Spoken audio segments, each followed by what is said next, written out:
It's time for Friday Night Insights, the Tim Vakakis pregame show. As always, we'd like to thank Alabama State Representative Susan DuBose for her sponsorship. How you doing tonight, Coach? Doing good, man. Just hopefully get some good weather, and hopefully it started getting a little chilly and feel like real football weather.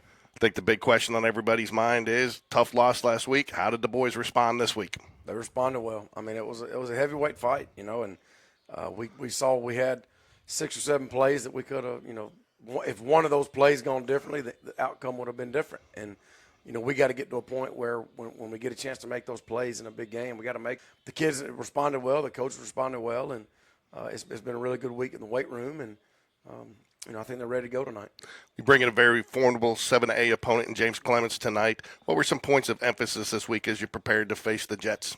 Yeah, I mean, it's a big school, new coach, Coach Johnson, who does a really good job offensively, and their defense is very sound. They get after it. So it's going to take a good effort from us. I mean, there's no doubt that they're going to come down here and expect to win the game. So, we're going to have to execute. We're going to have to make plays, and we're going to have to just get off the ground, get off the floor after a loss. You mentioned Sunday night in the coaches show that he likes to play a very fast-paced game plan. What kind of challenges does that pose for you on defense? Well, you got to create negative plays on defense. If you don't and let them get in a rhythm, it's kind of like a snowball rolling downhill. Once it gets going, if somebody's really fast-paced, and they continue that pace, you can look up and they'd score, and you couldn't sub, you couldn't make adjustments. So you have to create some negative plays when they go pace. But they do a really good job with it, and we're going to have to hopefully play, make them play behind the sticks a little bit. Somebody you constantly describe as a football player, Nathan Bird. Talk a little bit about what he's meant to the defense this year and how he's performed. Well, he's just so daggum tough. He's so tough. He's a strong guy. He plays with really good technique, but with an unbelievable motor. And he does everything right. So Nathan he's turned into a really good football player.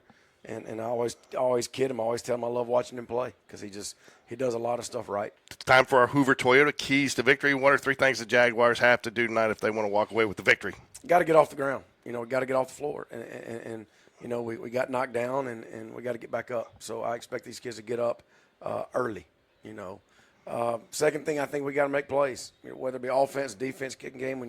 When you have a chance to make a play, when it's your turn to make a play, you got to make it. And third, I think we got to protect the football on offense. We can't turn the ball over. That's just it's a killer in big games. So those 3 things I think will help us, give us a chance, and hopefully our coaches and myself put our kids in the best position, and hopefully when they get there, they make the play. All right. Once again, we'd like to thank Alabama State Representative Susan DuBose for her sponsorship of the Coach Vakakis pregame show. Good luck tonight, Coach. Go Jags. Go Jags.